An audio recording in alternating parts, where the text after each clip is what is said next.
But I'm going to try and do it What is that? off the top of my head.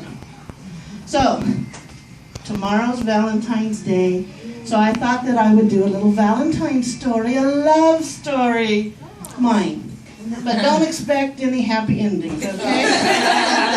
Now you can call me the stand-up, sit-down comic because I'm going to sit because I got a bad knee. Okay? So all right. As I sit. So let's see. About 30 years ago, more than 30 years ago, I'm dating myself. Back in the good old days, I met my ex-husband at the Pomona Fair. And that's back when they called it Pomona Fair, not LA County. And I was at the old Roundup, and they had a live band there. And my girlfriend and I, we were there, and she was out dancing, and there was this creepy, lecherous, drunk guy pawing on me and just being obnoxious. And I'm waiting for my friend, I can't get away, and I look over here, and there's this gorgeous guy with these beautiful brown doe eyes and the long black lashes, and he pulls his hand out like this for me to go dance, and all I could think was, my hero. I go out and dance. And you know, I gotta admit, it really was love at first sight. It had to be, because he didn't speak any English. It is true. Then we go off, and he's walking me back to my car, and we're flirting and smiling. And what is that guy's problem? That old creepy, drunk, obnoxious, vulgar guy is following us. It turns out that was his ride home. And it also turns out that for the next 4 months while we were courting, he was our chaperone and translator. I know.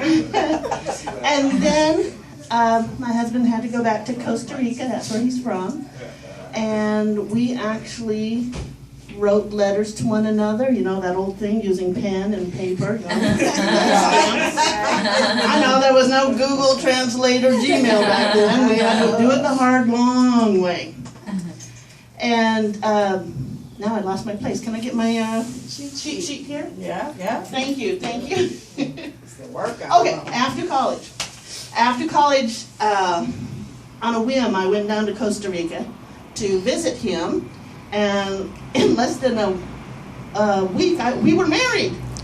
I claim it was a shotgun wedding, but you know, in Costa Rica, they don't have guns. Even the police don't.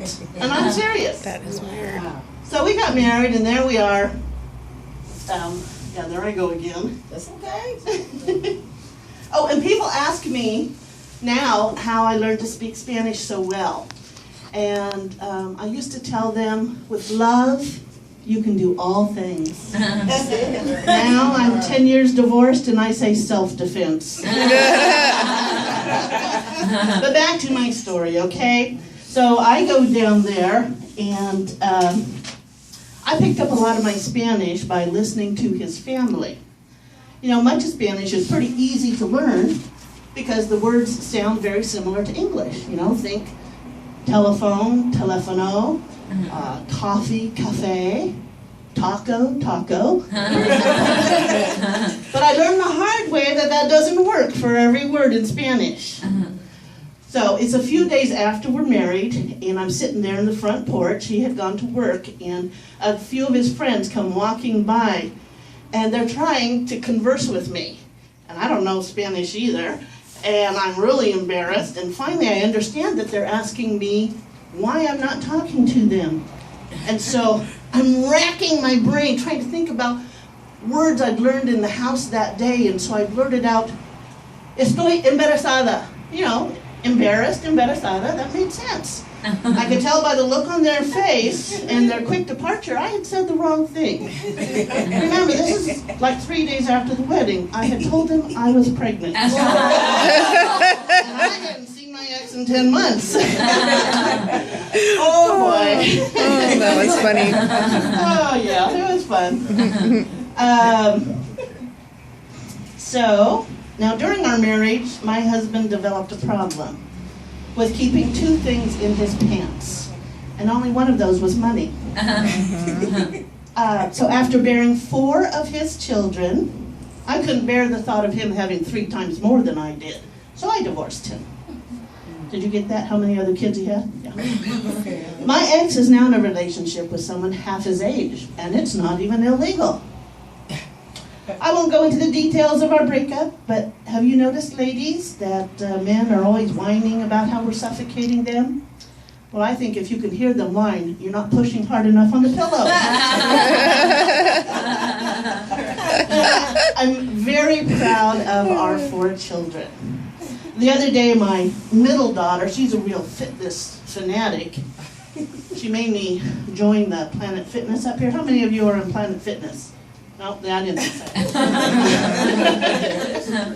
But she says, Mom, I think that we should try the what would Jesus eat diet. You know, he ate a Mediterranean diet, nuts, fruits, vegetables. It sounded good. And I said, oh, okay, let's try it. And I reach in my pocket and I pull out a granola bar and I say, you know, this has oats and nuts and fruits. What do you think? Would this be okay to eat?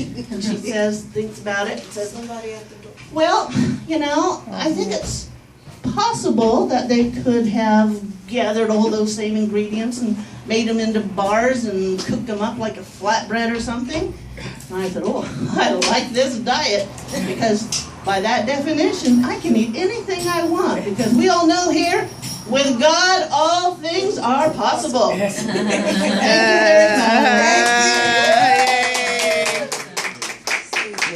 much. Oops.